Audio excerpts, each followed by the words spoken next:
Bonjour, bonjour les amis, je viens parmi vous aujourd'hui pour vous présenter Gribouille. Gribouille, c'est notre petit compagnon de vie de Laura et de moi. Bon, c'est l'homme de la maison, voilà, l'homme de la maison. Il a eu 7 ans en janvier et c'est un chihuahua d'environ 4-5 kilos, 40 centimètres. Je pourrais dire, comme c'est de coutume, que c'est une petite boule de poil, mais ce n'est pas le cas. Comme vous pouvez le constater, ben, il n'y en a pas. Par contre, c'est une boule de concentré d'amour, de chaleur, de léchouille, de câlin et de réconfort. Et tout ça sans filtre et complètement spontané. Gribouille, il a un rythme de vie plutôt basé sur des notes de musique reggae plus que du hard metal, si vous voyez ce que je veux dire.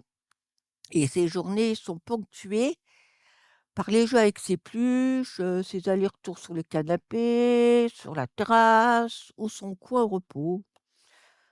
Et le moment le plus intense de sa journée est la promenade. Et là, il se transforme littéralement en détective privé, style Sherlock Holmes ou Hercule Poirot.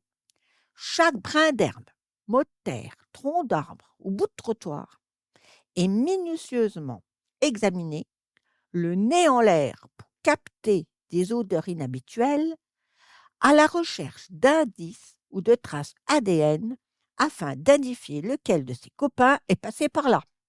Et puis tout d'un coup, il va s'arrêter brutalement et là, il va passer en mode espion en décodant des messages codés laissés par ses congénères et parfois, je dis bien parfois, il essaie une réponse tout aussi mystérieuse pour nous, simples humains. Pour la promenade du soir, par contre, on oublie.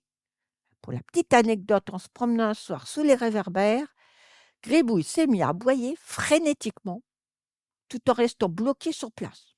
Là, j'avoue que j'ai eu un peu peur en me disant, sûrement quelqu'un nous suit sans faire de bruit. Eh ben non, personne. Mais vraiment personne. Juste notre ombre au sol renvoyée par le réverbère.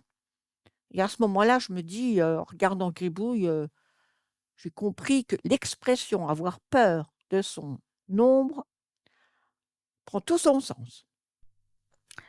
Ben voilà, les amis, je vous ai dévoilé un pan de la vie privée de Gribouille. Rappelez que nos animaux de compagnie dépendent entièrement de nous, non seulement pour leurs besoins vitaux, mais affectifs.